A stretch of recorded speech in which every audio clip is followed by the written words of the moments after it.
L'enfant, écrit par Jules Vallès, lu par Équilivre, livre audio.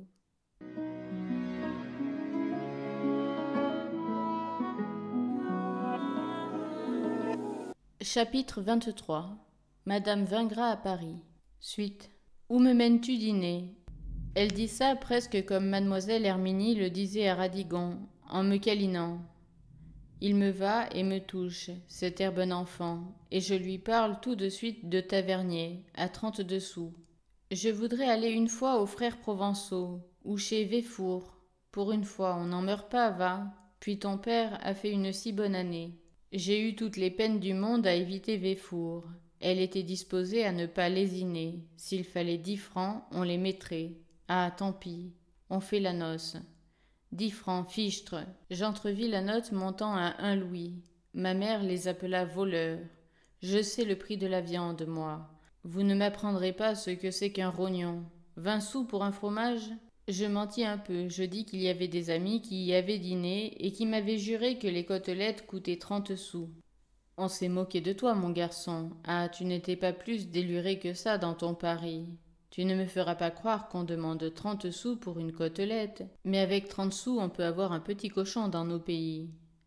Ce n'est pas si bon qu'on le croit. Je hasarde cela timidement. Si c'est mauvais, je leur savonnerai la tête pour leurs 10 francs, sois tranquille. Je ne l'étais pas, et je reprends. Essayons de Tavernier d'abord. Crois-moi, nous allons chez Tavernier. Elle a commencé par dire en entrant. C'est trop beau ici pour qu'il donne bon. Tout ça, c'est du flafla, vois-tu? Elle parlait tout haut, comme chez elle, et j'étais tout honteux en voyant la dame du comptoir des desserts qui l'entendait. Pour trouver une place, nous avons fait 3 fois le tour de la salle. On commence à dire que nous passons bien souvent. Enfin, ma mère paraît fixée. Nous serons bien ici. Non, de ce côté-là. Va-t'en voir si nous ne pourrions pas nous mettre près de la fenêtre, au fond. Je traverse le restaurant, rouge jusqu'aux oreilles. Nous interrompons la circulation des garçons de salle et la délivrance des menus. Il m'arrive 2 ou 3 fois de m'opposer absolument au passage d'une sole et d'un œuf sur le plat. Le garçon prenait à gauche, moi aussi, à droite. Il me trouvait encore. Il allait droit, halte là. Des paris s'engagent dans le fond. Passera, passera pas. Ma mère disait, c'est mon fils. Je vous en félicite, madame. Je parvins à la rejoindre. Le garçon m'a filé sous le bras, aux applaudissements des spectateurs.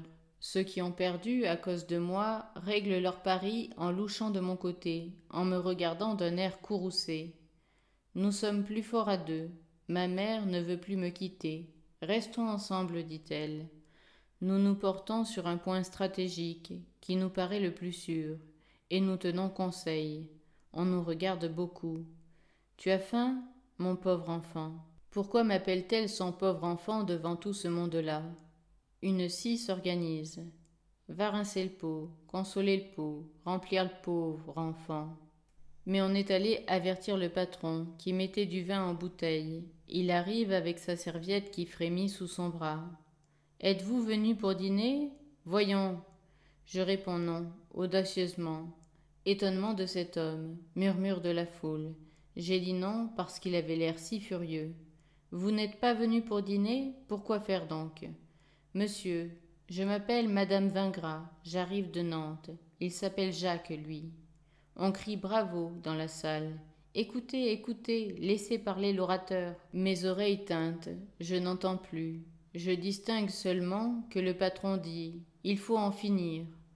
On vint à bout de nous, on nous accula dans un coin.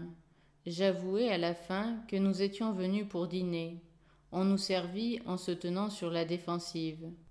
Je connais ça, disait un des garçons, un vieux. Ce sont des frimes, ils font les ânes pour avoir du foin. Tout à l'heure, ils pisseront à l'anglaise. J'aime autant un autre restaurant. Et toi? Demande ma mère. Moi aussi. Oh oui, moi aussi. Je déteste la chanson rincer le pot, vider le pot. Nous irons chez Bessé. Il est à 2 pas justement. Et ce n'est que 22 sous. Ma mère s'installe chez Bessé. Qu'allez-vous me donner, monsieur le garçon? Maman, on ne dit pas monsieur le garçon. Ah, tu es devenu impoli maintenant? Il ne faut pas être si fier avec les gens. On ne sait pas ce qu'on peut devenir, mon enfant. Le garçon n'a pas répondu à la question polie de ma mère. Il est occupé avec un client, à qui il dit « Nous avons une tête de veau, n'est-ce pas ?» Le monsieur fait signe que oui, il ne nie pas, il a bien une tête de veau. Le garçon revient à nous. « Voyons, que nous conseillez-vous » dit ma mère. « Je vous recommande le fricando. » Je ne suis pas venue à Paris pour manger ce que je puis manger chez moi, non. Que mangeriez-vous vous-même? Dites-nous ça. Elle compte qu'il lui paiera comme un ami. Là, voyons, qu'y a-t-il de bon? De quel pays êtes-vous? Il propose un plat, elle a l'air d'accepter, mais non, non, elle a réfléchi.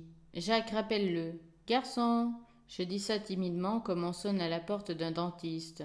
J'espère qu'il ne m'entendra pas. Tu ne vois donc pas qu'il s'en va? Cours après lui, cours donc. Je rattrape le garçon, qui, un pied en l'air, la tête en bas, crie d'une voix de stentor dans l'escalier. Et mes tripes! Il se retourne brusquement. Qu'y a-t-il?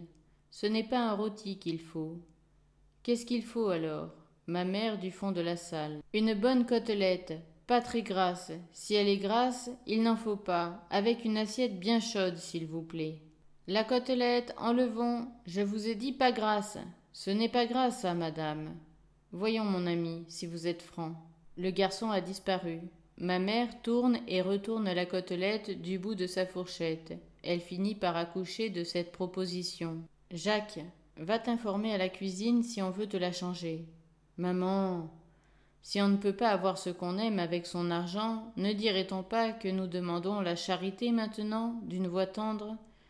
Tu voudrais donc que je mange quelque chose qui me ferait du mal? Va prier qu'on la change, va, mon ami. Je ne sais où me fourrer, on ne voit que moi, on n'entend que nous. Je trouve un biais, et d'un air espiègle et boudeur, je crois même que je mords mon petit doigt. Moi qui aime tant le gras, tu l'aimes donc maintenant? Qu'est-ce que je te disais, quand j'ai été forcée de te fouetter pour que tu en manges, que tu en serais fou un jour. Tiens, mon enfant, régale-toi. Je déteste toujours le gras, mais je ne vois que ce moyen pour ne pas reporter la côtelette. Puis je pourrais peut-être escamoter ce gras-là. En effet, j'arrive à enfourrer un morceau dans mon gousset et un autre dans ma poche de derrière. Mais un soir, ma mère me prend à part. Elle a à me parler sérieusement. Ce n'est pas tout ça, mon garçon. Il faut savoir ce que nous allons faire maintenant. Voilà une semaine que nous courons les théâtres, que nous nous gobergeons dans les restaurants, et nous n'avons rien décidé pour ton avenir. Chaque fois que ma mère va être solennelle, il me passe des sueurs dans le dos. Elle a été bonne femme pendant 7 jours. Le 8e, elle me fait remarquer qu'elle se saigne aux 4 veines, que j'en prends bien à mon aise. On voit bien que ce n'est pas toi qui gagnes l'argent. Le restaurateur, ce n'est que 22 sous pour un, mais pour 2, c'est 44 sous, sans compter le garçon. Tu as voulu qu'on lui donnât 3 sous, je les ai donnés, c'est bien. Quand 2 auraient suffi parfaitement. Si c'était moi, je ne donnerais rien, pas ça. Elle a une façon de souligner les plaisirs qu'elle m'offre qui les gâte un peu. Quand nous sommes allés au Palais Royal, par exemple, il faut que je rie pendant 2 jours, pour bien montrer que ça n'a pas été de l'argent perdu. Si je ne me tords pas les côtes, elle dit c'était bien la peine de dépenser 4 francs. Je ris autant que je puis. Dès qu'elle tourne la tête, je me repose un peu, mais ça fatigue tout de même. Elle m'a mené voir l'hippodrome. Nous sommes revenus à pied. Elle aime marcher, moi pas. J'ai l'air mélancolique. Monsieur fait le triste maintenant. Tu ne faisais pas le triste quand tu jouais au mirliflor dans une bonne seconde et que tu regardais les écuyères. Au mirliflor? Allons, que va-t-on faire de toi? Je n'en sais rien. As-tu une idée? Non. Il faut finir tes classes. Je n'en vois pas la nécessité. Ma mère devine le fond de ma pensée. Je parie, oui je parie qu'il consentirait à ce que les sacrifices qu'on a faits pour lui soient perdus. Il accepterait de quitter le collège, tenez. Il laisserait ses études en plan. Pour ce que ça m'amuse, et pour ce que ça me servira, c'est en dedans, toujours, que je fais ces réflexions. Mais répondras-tu, crie ma mère, me répondras-tu? À quoi voulez-vous que je réponde? Que comptes-tu faire? As-tu une idée, quelque chose en tête? Je ne réponds pas, mais tout bas je me dis, Oui, j'ai une idée et quelque chose en tête. J'ai l'idée que le temps passé sur ce latin, ce grec, ces blagues, est du temps perdu. J'ai en tête que j'avais raison étant tout petit, quand je voulais apprendre un état. J'ai hâte de gagner mon pain et de me suffire. Je suis lasse des douleurs que j'ai eues et lasse aussi des plaisirs qu'on me donne. J'aime mieux ne pas recevoir d'éducation et ne pas recevoir d'insultes. Je ne veux pas aller au théâtre le lundi pour que le mardi on me reproche de m'y avoir conduit. Je sens que je serai malheureux toujours avec vous, tant que vous pourrez me dire que je vous coûte un sou. Voilà ce que je pense, ma mère.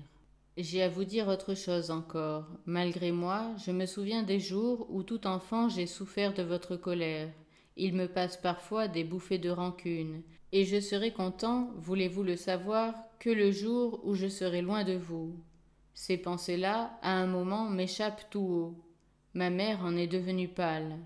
Oui, je veux entrer dans une usine, je veux être d'un atelier, je porterai les caisses, je mettrai les volets, je balayerai la place, mais j'apprendrai un métier. J'aurai 5 francs par jour quand je le saurai. Je vous rendrai alors l'argent du palais royal et les 3 sous du garçon. Tu veux désespérer ton père, malheureux? Laissez-moi donc avec vos désespoirs. Ce que je veux, c'est ne pas prendre sa profession, un métier de chien savant. Je ne veux pas devenir bête comme N, bête comme D. J'aime mieux une veste comme mon oncle Joseph m'a paye le samedi et le droit d'aller où je veux le dimanche. Et tu voudrais ne plus nous voir, tu dis. Elle a oublié toutes les autres colères qui blessent son orgueil, dérangent ses plans, déconcertent sa vie, pour ne se rappeler que d'une phrase, celle où j'ai crié que je ne les aimais pas et que je ne voulais plus les voir.